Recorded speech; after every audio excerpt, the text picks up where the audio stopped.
Hello students, क्या आप भी क्वाड्रेटिक इक्वेशन सॉल्व करते हुए कंफ्यूज हो जाते हैं कि फैक्टराइजेशन, मिडिल टर्म स्प्लिटिंग लगाना है या फिर क्वाड्रेटिक फार्मूला?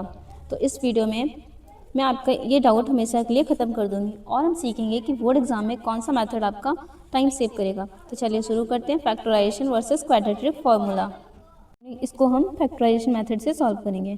ठीक है, तो इसमें क्या करना होता है, ये जो नंबर होता है ए और ये होता है सी, ये होता है, बीच वाली नंबर बी होती है और ये सी होती है। तो ए और सी को ऐसे मल्टीप्लाई करना होता है कि इसकी वैल्यू, अगर इनको मल्टीप्लाई करने पर जो नंबर आए उन्हीं नंबर को ऐड करने पर, मतलब ए और सी को, सॉरी, ठीक है, तो 2 9 ज़ा 18 हुआ। अब 18 के ऐसे फैक्टर बनाने हैं कि इनको गुणा करने पर 18 आ जाए, लेकिन जोड़ने पर ये 9 आना चाहिए, ये 9 आना चाहिए। हम लिखेंगे 9 और 2 ही हो रहे हैं, तो इनको अगर हम जोड़ेंगे तो 9 2 11 हो रहे हैं, जो कि हमारा मैच नहीं हो रहा है क्योंकि 9 चाहिए हमको।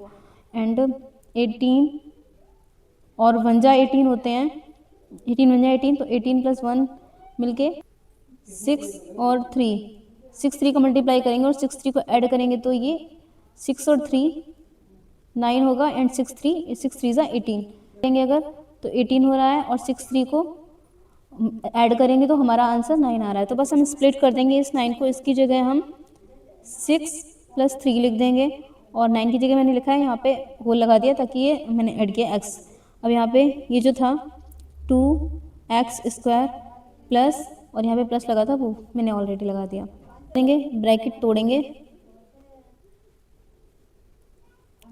तो 2x² plus 6x plus 3x plus 9। Further इसको सॉल्व करेंगे, टर्म है, स्टूडेंट यहाँ पर गलती करते हैं कि यहाँ पर ये उनके सेम नहीं आते, जब हमारा ये सेम आएगा तभी हमारा आंसर जाके आगे सही होगा। तो यहाँ पर x+3 ये सेम आने चाहिए, तो अभी हम इनको कॉमन x+3 कॉमन ले लिया दोनों से, तो यहाँ पे बचा 2x, यहाँ पे 2x प्लस 3, ये हमारा +3 एंड 2x प्लस 3, यहाँ से x की वैल्यू निकाल लेंगे तो x+3 इज इक्वल टू 0, तो यहाँ पे x equal -3 and 2x plus 3 is equal to 0, तो यहाँ पे 2x इज इक्वल -3, यहाँ पे x इक्वल -3/2। तो अब बात करते हैं क्वाड्रेटिक फार्मूला की कि कहाँ हमें क्वाड्रेटिक फार्मूला लगाना है और कहाँ पर नहीं। जैसे तो इसमें इसका मल्टीप्लाई करना होता है, तो 2 × 4 ये हुआ ऐड। अब ये जो नंबर आता है इनके फैक्टर ऐसे बनाने होते हैं कि इनको गुणा करने पर तो 8 ही रहेगा, बट जोड़ने पर ये बीच वाला नंबर मिलना चाहिए। यहाँ पे x के मल्टीप्लाई में कुछ भी नहीं है, मतलब 1 आना चाहिए। तो यहाँ पर देखो, पहले तो यही फैक्टर बने 2 4, तो 2 4 को अगर मल्टीप्लाई करेंगे तो यहाँ पर आंसर 6 आएगा। ठीक है,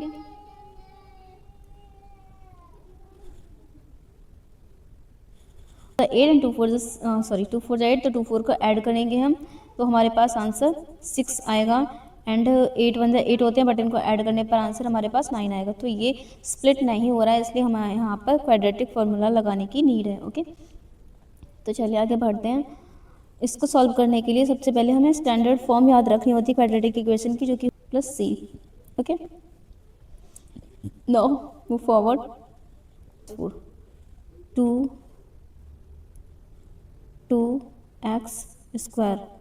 ठीक है, तो यहाँ पर कंपेयर करेंगे इक्वेशन 1 को इक्वेशन x से। इसको स्टैंडर्ड फॉर्म में तो 2 आ रही है, v की वैल्यू 1 आ रही है, एंड c की वैल्यू 4 आ रही है। अभी क्वाड्रेटिक फार्मूला, और अभी यहाँ पे मैंने वैल्यूज़ निकाली थी a b c की वैल्यू। ठीक है ना, तो यहाँ पर मैंने a b c सबकी वैल्यू निकाल ली है, तो बस इस फॉर्मूले में हम ये वैल्यूज़ को पुट करेंगे। तो यहाँ पर -b सॉल्व करते हैं, तो x is equal minus, b की वैल्यू हमारी +1 है तो इसको 1 ब्रैकेट लगा लेंगे, प्लस माइनस b की वैल्यू 1, तो 1 का स्क्वायर माइनस 4, a की वैल्यू 2 एंड c की वैल्यू 4, एंड अपॉन 2 × 1। ठीक है, अभी यहाँ पे एक चीज़ समझते हैं। यहाँ पे ये जो डी होता है, ये जो बी स्क्वायर माइनस 4ac, ठीक है। तो यहाँ पर पहले इसको निकाल लेते हैं। तो मल्टीप्लाई बाई ए की वैल्यू आई थिंक 2 थी,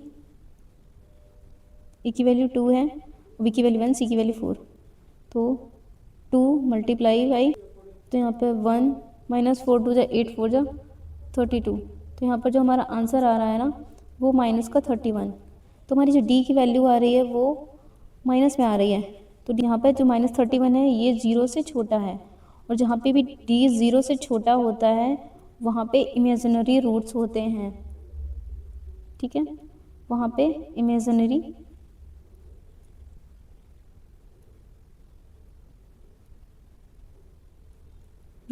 रूट्स क्यों बोलते हैं, क्योंकि बिकॉज आई स्क्वायर की वैल्यू -1 होती है। -31 can be written 31 I square, okay, this can be written 31 को लिखेंगे 31 आई स्क्वायर। वैल्यू जो आई है 3 की वैल्यू 31 आई स्क्वायर, ठीक है। यहाँ पे ये रूट्स 31 आई स्क्वायर पे वैल्यू, इसकी जगह हम डायरेक्ट 31 आई लिख सकते हैं, ओके। तो यहाँ पे 31 आई स्क्वायर, ठीक है। ये अंडर रूट लगा दे रहे हैं। क्या होगा यहाँ पे, इसको दोबारा लिखते हैं, प्लस माइनस और यहाँ पर एक वैल्यू क्या था, तो यहाँ पर -1। बहुत से लोग यहाँ पर गलती करते हैं कि इसको छोड़ देते हैं, बट ये नहीं करना होता है। यहाँ पर x की वैल्यू, यहाँ पर एक बार ये वाला निशान लेंगे प्लस, तो -1 आई स्क्वायर। तो ये स्क्वायर से ये कैंसिल हो जाता है, तो यहाँ पर आई बाहर आ जाएगा रूट के, और अंडर रूट 31/2, और एक बार x इक्वल -1। अभी हम ये माइनस वाला निशान लेंगे, ये वाला, ठीक है। तो -1 माइनस आई टू 31/2। तो ये हमारे रूट्स इमेजिनरी रूट्स हैं, बिकॉज इसमें आई है नेगेटिव, इसीलिए इमेजिनरी रूट्स बोलते हैं, क्योंकि इसमें नेगेटिव वैल्यू आती है डी की।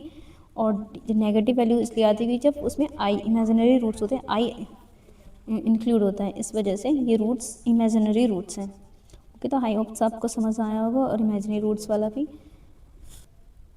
स्टूडेंट्स याद रखिए, अगर फैक्टराइजेशन फास्ट हो रहा है तो वही करिए, लेकिन अगर डाउट है तो क्वाड्रेटिक इक्वेशन, तो क्वाड्रेटिक फार्मूला लगाइए जहाँ पर टर्म स्प्लिट नहीं हो रहे हैं, या फिर नंबर्स बड़े हैं, या फिर आप फैक्टर कर नहीं पा रहे हो, ठीक है।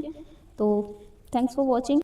तो यहाँ पर स्क्रीन पर जो क्वेश्चन देख रहा है, इसे सॉल्व करके कमेंट में आंसर दीजिए, एंड बताइए आपने किस मेथड से सॉल्व किया, क्वाड्रेटिक फार्मूला से या फिर नॉर्मल फैक्टराइजेशन से। और अगर आपको मैथ की किसी और टॉपिक में डाउट है तो ज़रूर लिखिए, मैं उसी पर वीडियो बनाऊंगी। Thanks for watching, and please like, subscribe and share if you like this video.